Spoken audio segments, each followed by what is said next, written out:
Good morning, philosophers. Hope you're doing well today. Let's continue with Book 11.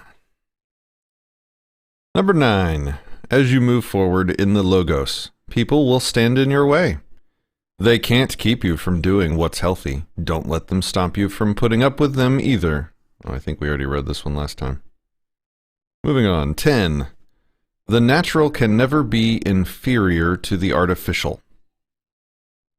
Art imitates nature, not the reverse. In which case, the most highly developed and comprehensive nature itself, cannot fall short of artifice in its craftsmanship. Now all the arts move from lower goals to higher ones. Won't nature do the same?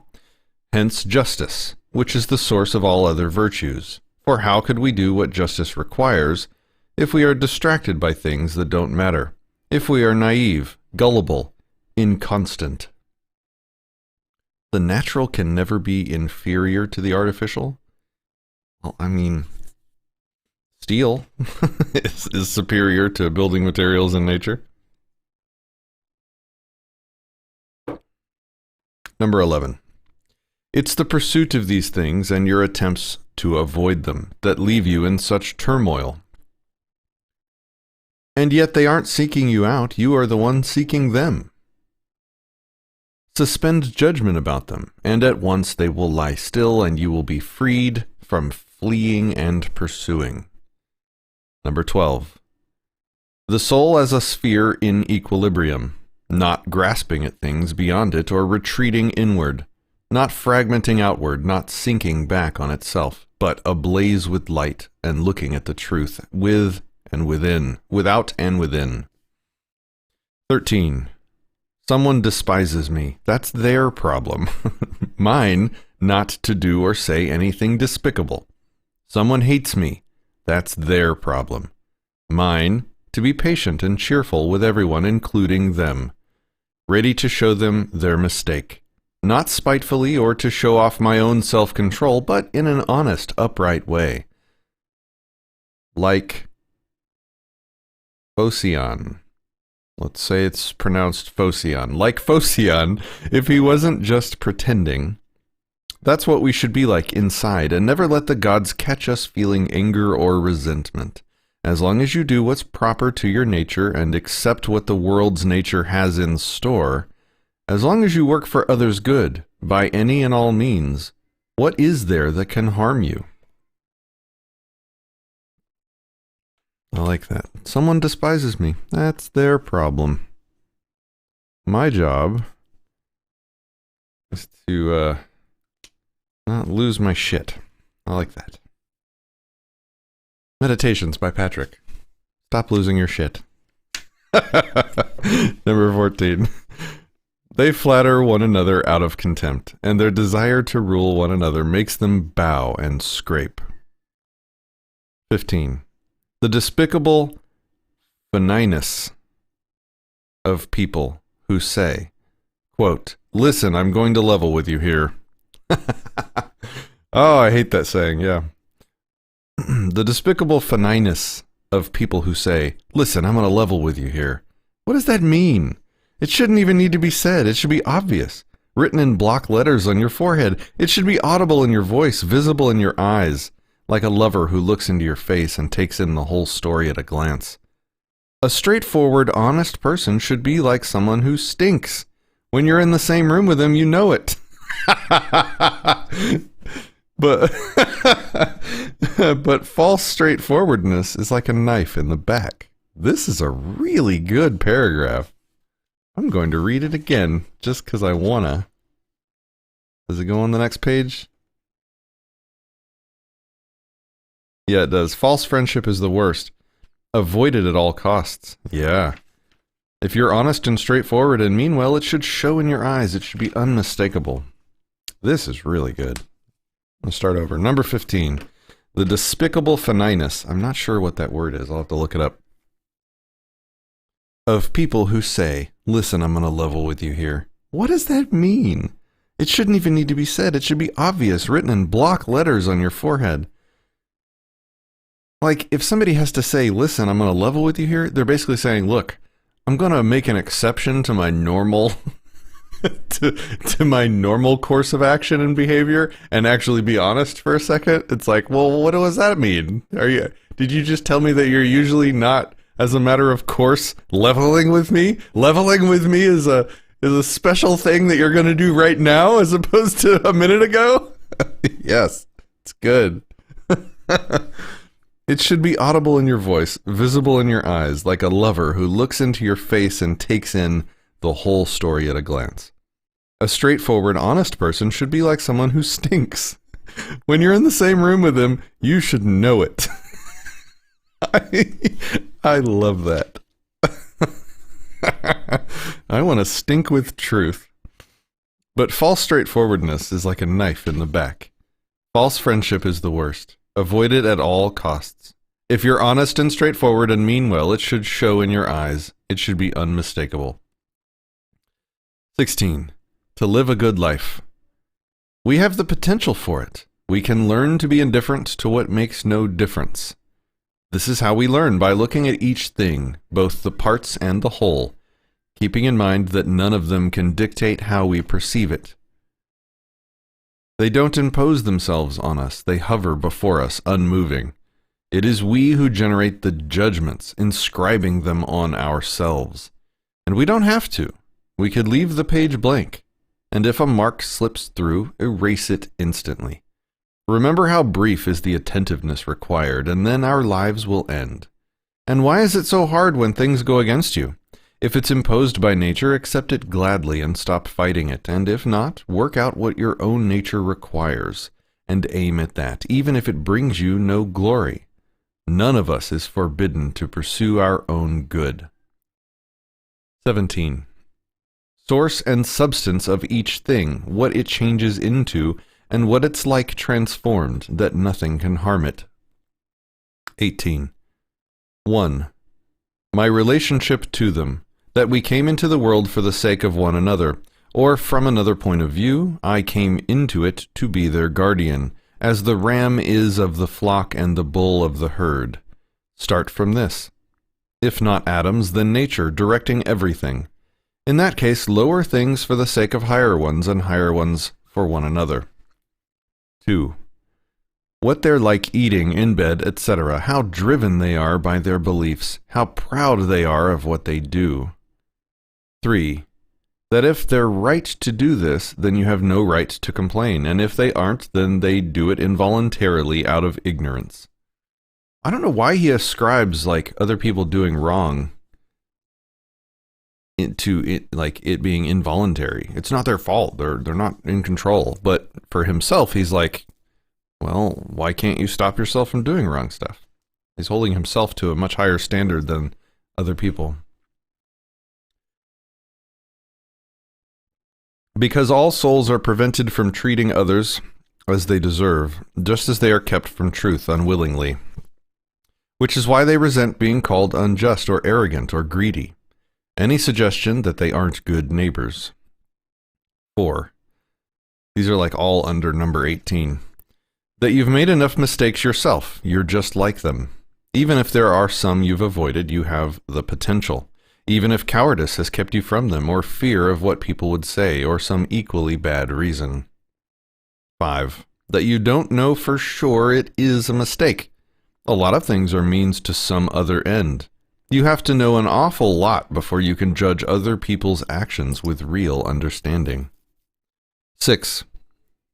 When you lose your temper, or even feel irritated, that human life is very short. Before long, all of us will be laid out side by side. 7. That it's not what they do that bothers us. That's a problem for their minds, not ours. It's our own misperceptions. Discard them. Be willing to give up thinking of this as a catastrophe, and your anger is gone. How do you do that? By recognizing that you've suffered no disgrace. Unless disgrace is the only thing that can hurt you. You're doomed to commit innumerable offenses, to become a thief, or heaven only knows what else. 8. How much more damage anger and grief do than the things that cause them? 9. That kindness is invincible, provided it's sincere, not ironic or an act. What can even the most vicious person do if you keep treating him with kindness and gently set him straight? If you get the chance, correcting him cheerfully at the exact moment that he's trying to do you harm. Quote, "No, no, my friend, that isn't what we're here for. It isn't me who's harmed by that, it's you." I'm not sure this would work, but okay. And show him gently and without pointing fingers that it's so. That bees don't behave like this, or any other animals with a sense of community. Don't do it sardonically or meanly, but affectionately, with no hatred in your heart, and not ex cathedra, or to impress third parties, but speaking directly, even if there are other people around.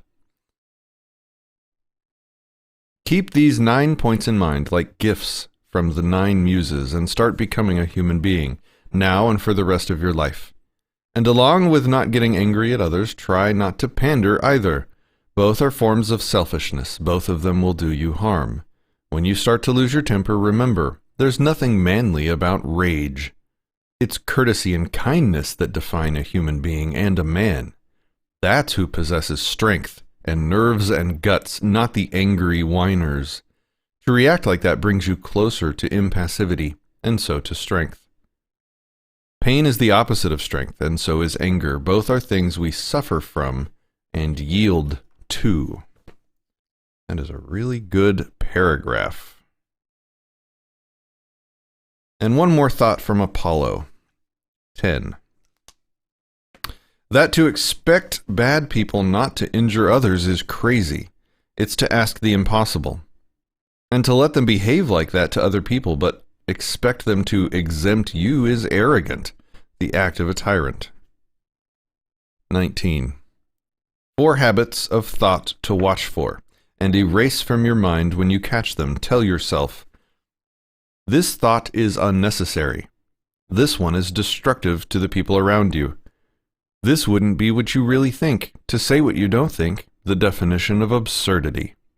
And the 4th reason for self-reproach, and the more divine part of you, has been beaten and subdued by the degraded, that the more divine part of you has been beaten and subdued by the degraded mortal part of the body and its stupid self-indulgence. 20. Your spirit and the fire contained within you are drawn by their nature upward, but they comply with the world's designs and submit to being mingled here below, and the elements of earth and water in you are drawn by their nature downward, but are forced to rise and take up a position not their own. So even the elements obey the world, when ordered and compelled, and man their stations until the signal to abandon them arrives.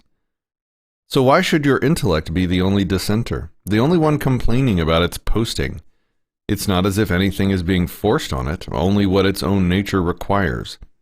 And yet it refuses to comply and sets off in the opposite direction, because to be drawn toward what is wrong and self-indulgent, toward anger and fear and pain, is to revolt against nature. And for the mind to complain about anything that happens is to desert its post. It was created to show reverence, respect for the divine, no less than to act justly. That, too, is an element of coexistence and a prerequisite for justice. 21. If you don't have a consistent goal in life, you can't live it in a consistent way. Unhelpful unless you specify a goal. Oh, sorry, that was a quote. 21, quote, if you don't have a consistent goal in life, you can't live it in a consistent way, end quote. Unhelpful unless you specify a goal. There is no common benchmark for all the things that people think are good, except for a few, the ones that affect us all. So the goal should be a common one, a civic one. If you direct all your energies toward that, your actions will be consistent, and so will you. 22. The town mouse and the country mouse.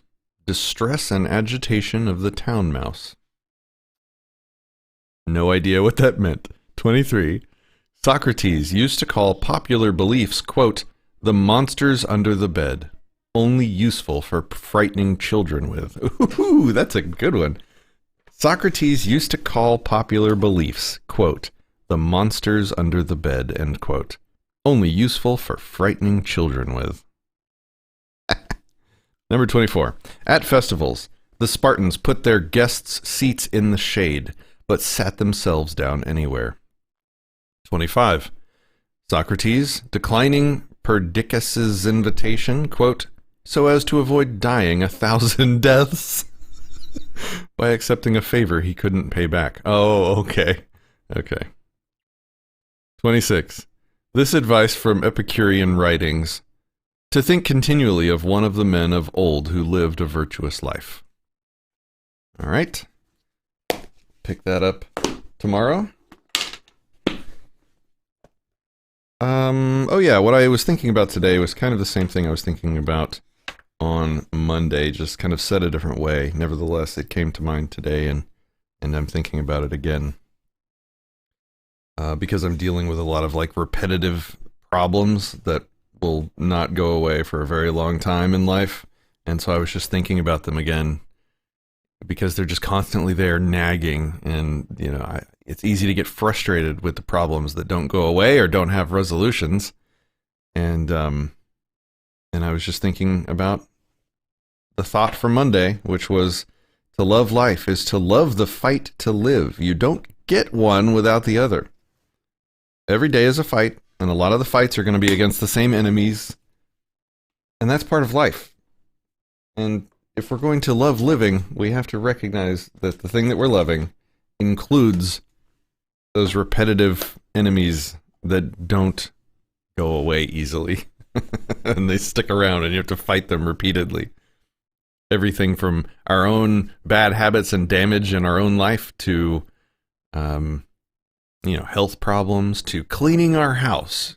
That's a foe that never goes away because we never stop making messes. So today, as I fight all these repeated enemies, I'm going to learn to love that fight because it's part of living.